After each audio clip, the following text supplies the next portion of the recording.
एक महात्मा एक गांव से थोड़ी दूर एक शांत इलाके में अपनी कुटिया में अपने एक सेवक के साथ रहते थे। वह शहर और गांव में काफी चर्चित थे।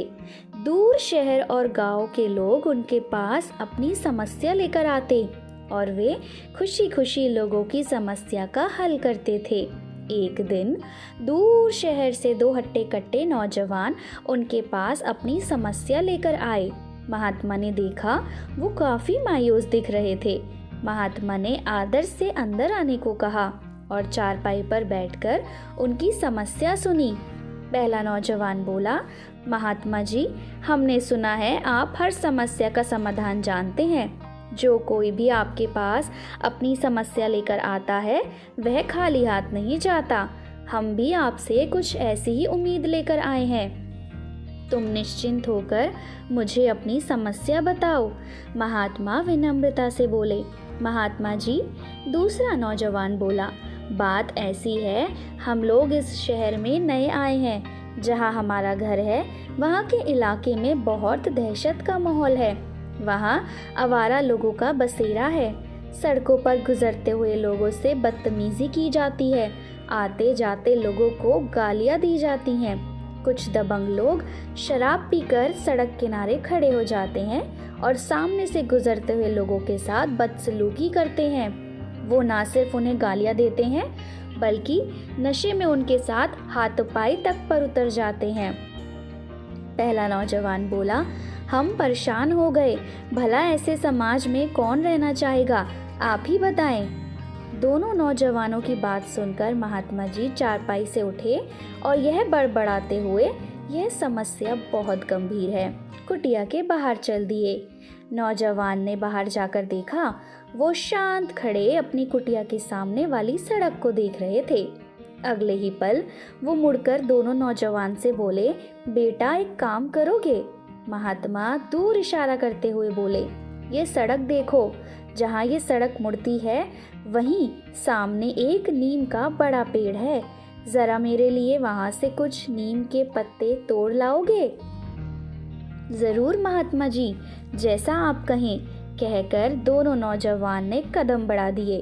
परंतु महात्मा उन्हें रोकते हुए बोले, ठहरो बेटा, जाने से पहले मैं तुम्हें बता दूं, रास्ते में कई आवारा कुत्ते हैं जो तुम्हें अपना शिकार बना सकते हैं। वो बहुत खूंखार हैं, तुम्हारी जान भी जा सकती है। क्या तुम वो पत्ते ला पाओगे? नौजवानों ने एक दूसरे को देखा और उनके चेहरे के हाव भाव देखकर महात्मा समझ गए कि वे डरे हुए तो थे परंतु वहां जाने के लिए तैयार थे। दोनों नौजवान उस सड़क पर चल दिए। वो सड़क पर से गुजरे। रास्ते में उन्हें काफी आवारा कुत्ते सड़क किनारे बैठे मिले। उन्होंने कोशिश की वो उन्हें पार कर जाएं, परंतु यह करना आसान नहीं था। जैसे ही वो एक कुत्ते के करीब से गुजरे, कुत्ते ने उन्हें काट खाने वाली भूखी निगाहों से घूरा। वो कोशिश करते उन्हें पार करने की, परंतु यह करना जान जोखिम में डालने के बराबर था।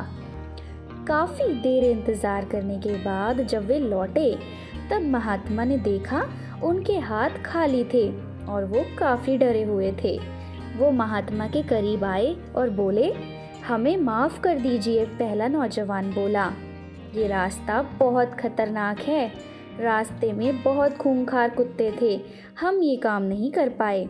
दूसरा नौजवान बोला, हमने 2-4 कुत्तों को झेल लिया, परंतु आगे जाने पर कुत्तों ने हम पर हमला कर दिया। हम जैसे तैसे करके अपनी जान बचाकर वापस आए हैं। महात्मा बिना कुछ बोले कुटिया के अंदर चलते गए और अपने सेवक को साथ लेकर बाहर आए। उन्होंने नौकर से वो पत्ते तोड़ने के लिए कहा। नौकर उसी सड़क से गया। वह कुत्तों के बीच से गुजरा, परंतु जब काफी देर बाद दोनों नौजवानों ने सेवक को सड़क से वापस अपनी ओर आते देखा, तब देखा उसके हाथ नीम के पत्तों से भरे थे। ये देखकर दोनों नौजवान भौचक्के रह गए। महात्मा बोले, बेटा, ये मेरा सेवक है। ये अंधा है, हालांकि ये देख नहीं सकता, परंतु कौन सी चीज़ कहाँ पर है इसे पूरा ज्ञान है। ये रोज़ मुझे नीम के पत्ते लाकर देता है, और जानते हो क्यों इसे आवारा कुत्ते नहीं काटते? क्योंकि ये उनकी तरफ ज़रा भी ध्यान नहीं देता, ये सिर्फ अपने काम से काम रखता है।